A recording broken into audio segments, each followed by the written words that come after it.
हाँ मेरे वाइट सिंगारा तंदूरी मच्छी लान चल रहे हैं अब ना नमक स्वाद देना मिर्च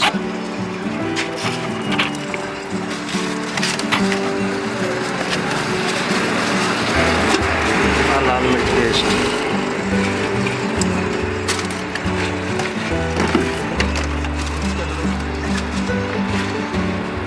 लाल मिर्च पेस्ट पाता दही लाई जाना जी।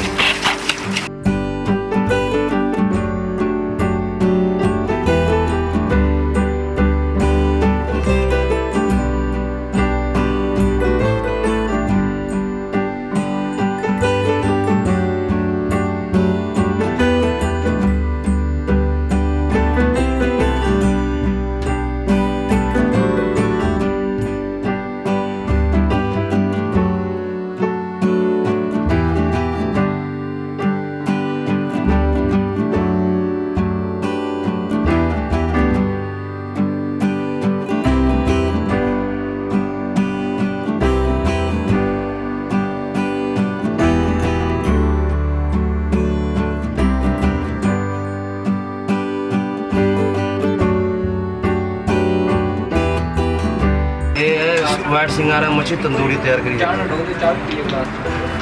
ठीक है 10 मिनट तंदूरी मच्छी हाँ जी सर वाइट सिंगारा 3 तरह की मच्छी होंगी साढ़े को वाइट सिंगारा भी होंगी मल्ली भी होंगी है पास्ता भी होता है।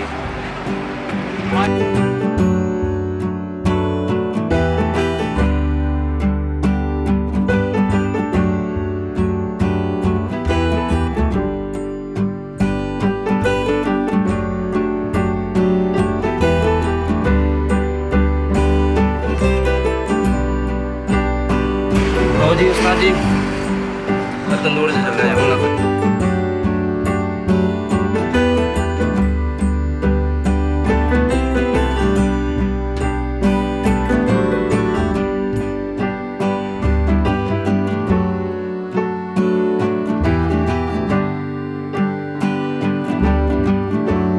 ये जी तंदूरी संघाड़ा मच्छी वाइट संघाड़ा हम तैयार है।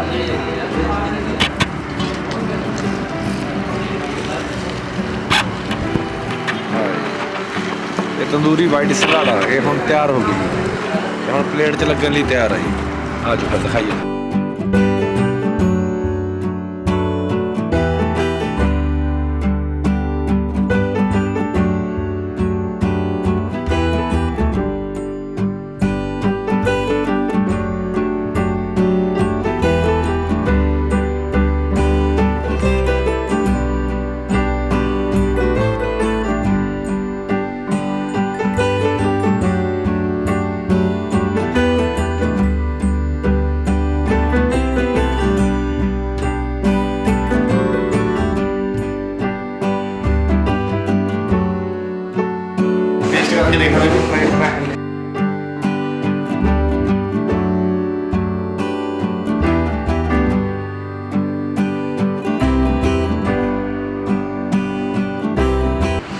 अल्टीमेट अल्टीमेट बहुत वधिया बनाई है अपनी सिरा चीज बहुत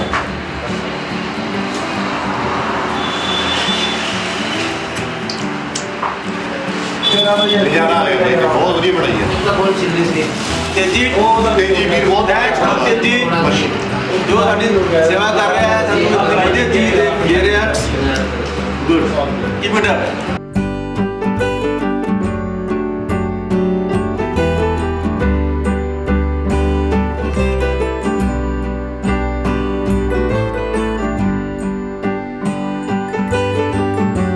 बहुत वधिया पैकेट है जी बहुत वधिया क्वालिटी एक बार जरूर आओ पधारो चेक करो बिल्कुल आओ जी धन्यवाद।